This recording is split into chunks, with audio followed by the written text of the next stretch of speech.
48 lakh plus weddings are going to happen. To give us more information and insights on this, I've got the founder of Q Events with me, Damini Oberoi. Thank you so much for joining me, Damini. Thank you, Glenn. Tell me about your childhood. How did it all start? So my parents are both hoteliers, so they became my dean and my principal. But ये difficult होता है, पता है honestly बहुत difficult लोगों को लगता है ये बड़ा इजी होता है. मेरी हाँ. मम्मी टीचर थी स्कूल में हाँ. और मेरी वाट लग जाती थी बिकॉज माई मम was extra strict. Funny part was मेरे फ्रेंड्स बोलते थे चलो बंक करके जा. मैंने कहा मैं जाऊँ कहाँ बंक करके, मम्मी पापा वहीं बैठे हुए हैं. बट आई रियलाइज कि नहीं, 4 people in the same family in the same businesses, just so many strong heads, you know, hitting each other. So फिर I decided to do my own outdoor catering. Wow. So I also had a cafe in Koregaon Park in a small lane. It was a tiny little cafe where I used to do. It was called Croquembouche. We need the pronunciation of that. Wait, come again. The pronunciation is only so posh. Tell us, come again with the pronunciation, please. It's called Croquembouche. Croquembouche. Croquembouche and a rendezvous with Damini Oberoi. साल 2024-2025 का wedding season शुरू हो चुका है.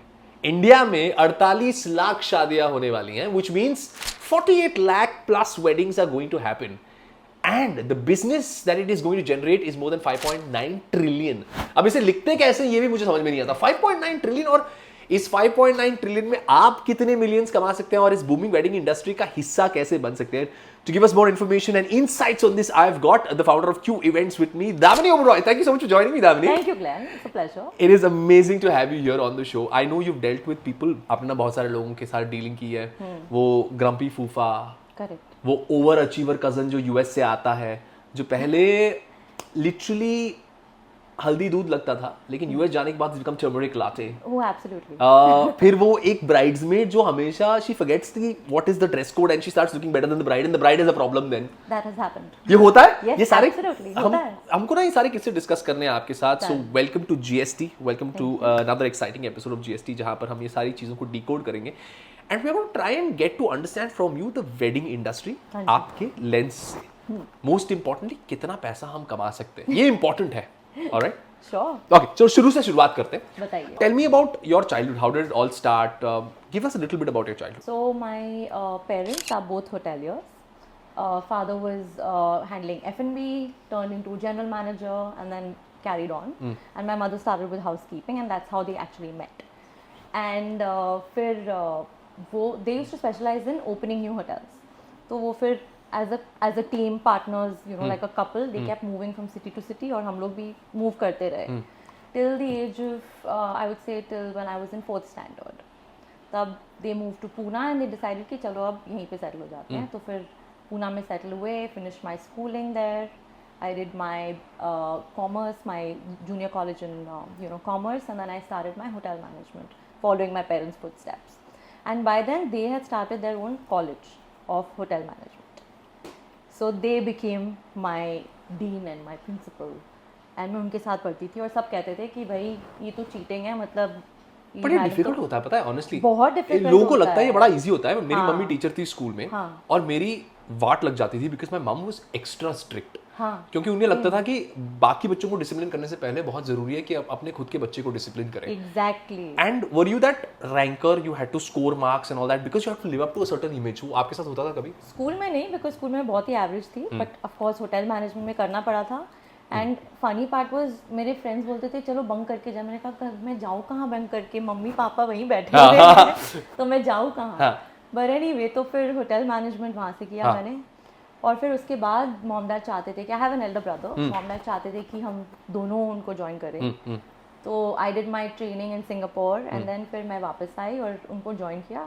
But I realise कि नहीं, 4 people in the same family in the same businesses, just so many strong heads, you know, hitting each other. So फिर I decided to do my own outdoor catering. Wow. So I started doing outdoor catering, and I also had a cafe in Koregaon Park in a small lane. It was a tiny little cafe where I used to do.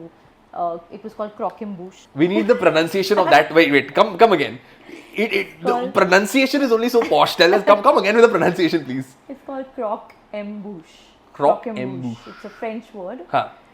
It's basically small eclairs, and they're topped up like a mountain with full of caramel. Croquembouche and a rendezvous with Dominique Oberoi. Rendezvous ये word मेरे को पता क्यों है, Simi With a Grewal की dog. वजह से नहीं, क्योंकि मेरी बिल्डिंग का नाम इज Rendezvous. Rendezvous. अच्छा. उसके बोलते बोलते कई साल लग गए प्रोनाउंसिएशन सीखते सीखते. But coming back to this cafe that ऐसे यू होता था स्टार्टेड. वैसे हमारे साथ भी, हम होटल मैनेजमेंट चंपगने और कॉग्नैक ही बोलते थे पहले. Champagne and Cognac. हाँ.